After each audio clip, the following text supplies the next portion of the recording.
था, Na में बदल गया, ऑक्सीडेशन +1 थी, 0 में पहुंच गई, तो गेन ऑफ इलेक्ट्रॉन। तो जहां पर गेन ऑफ इलेक्ट्रॉन तो क्या होता है बेटा, रिडक्शन, जहां पर लॉस ऑफ इलेक्ट्रॉन क्या होता है बेटा आपका, ऑक्सीडेशन। क्लियर बेटा यहाँ पे आप देखो। और उसमें अब नेक्स्ट पॉइंट क्या है आपका, देखो अब factor on which electrolysis depend. अब जो ये इलेक्ट्रोलाइसिस है ये किस किस बात पर डिपेंड करता है। किसी देखो इलेक्ट्रोकेमिकल सेल पड़ी थी, उसमें तो इलेक्ट्रोलाइसिस नहीं था, वो कौन सी डायरेक्ट रिएक्शन थी, नॉन स्पॉन्टेनियस। एक और बात बेटा, जो आपकी ये होती है, इसमें जो डेल्टा जी होता है ये तो होता है पॉजिटिव, और जो इलेक्ट्रोकेमिकल सेल है उसमें जो डेल्टा जी होता है वो होता है बेटा नेगेटिव। जो इलेक्ट्रोकेमिकल सेल है उसमें हीट होती है रिलीज, मतलब टेम्परेचर हो जाता है इंक्रीज। क्लियर बेटा, इलेक्ट्रोकेमिकल सेल में हीट क्या हो जाती है, रिलीज होती है, क्योंकि वो स्पॉन्टेनियस और नॉन, थर्मोडायनेमिक में पढ़ा है हमने। और जो नॉन स्पॉन्टेनियस होती है, वहां पर बेटा डेल्टा जी हो जाता है आपका पॉजिटिव। क्लियर बेटा यहाँ पर अब देखो बेटा फैक्ट, अब यहाँ पर हो गया। अब नेक्स्ट पॉइंट देखो इस पर, factor on which electrolysis depend. अब कौन कौन सी बातें इस पर डिपेंड करती है, जो इलेक्ट्रोलाइसिस है आपका।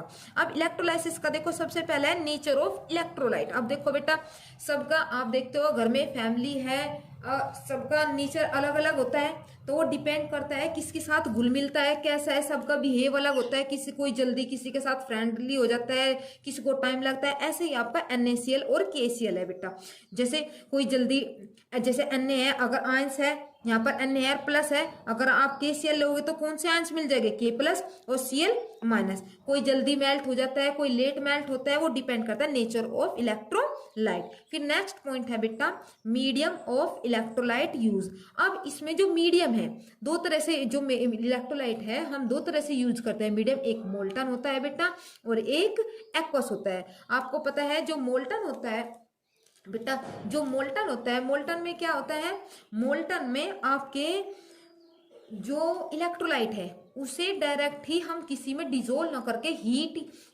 करंट की हेल्प से क्या कर लेते हैं, मेल्ट कर लेते हैं, उसे हम कौन से स्टेट बोलते हैं, मोल्टन।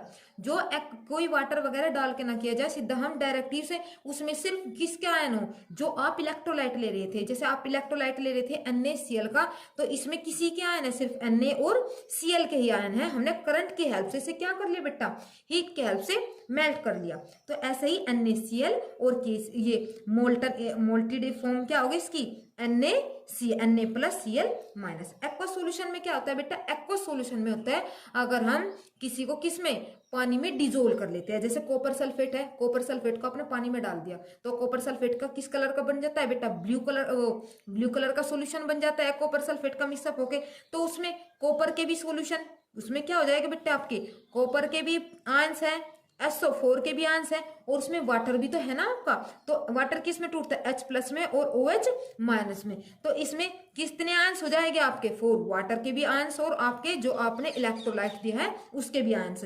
क्लियर बेटा, medium of electrolyte, medium of electrolyte किस तरह कितने टाइप के हो गए, 2 टाइप के, मोल्टन और S1। मोल्टन जो हम डायरेक्ट ही हीट की हेल्प से क्या कर देते हैं, मेल्ट कर लेते हैं।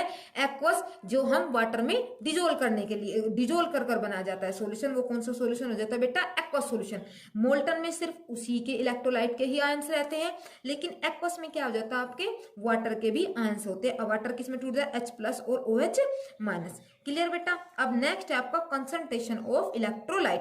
अब कंसंट्रेशन ऑफ इलेक्ट्रोलाइट, अब देखो बेटा कंसंट्रेशन भी इलेक्ट्रोलाइट की, एक क्या होता है डाइल्यूट और एक होता है बेटा कंसंट्रेटेड। अब डाइल्यूट और कंसंट्रेटेड बेटा क्या होता है, डाइल्यूट और कंसंट्रेटेड देखो बेटा, जैसे आप, मैं घर का ही एग्जांपल दे देती हूँ आपको, जैसे घरों में दूध होता है, ठीक, अगर आप उसमें ज्यादा क्वांटिटी में पानी मिला दिया, ठीक, ज्यादा क्वांटिटी में पानी मिला दे तो वो क्या हो गया बेटा, डाइल्यूट।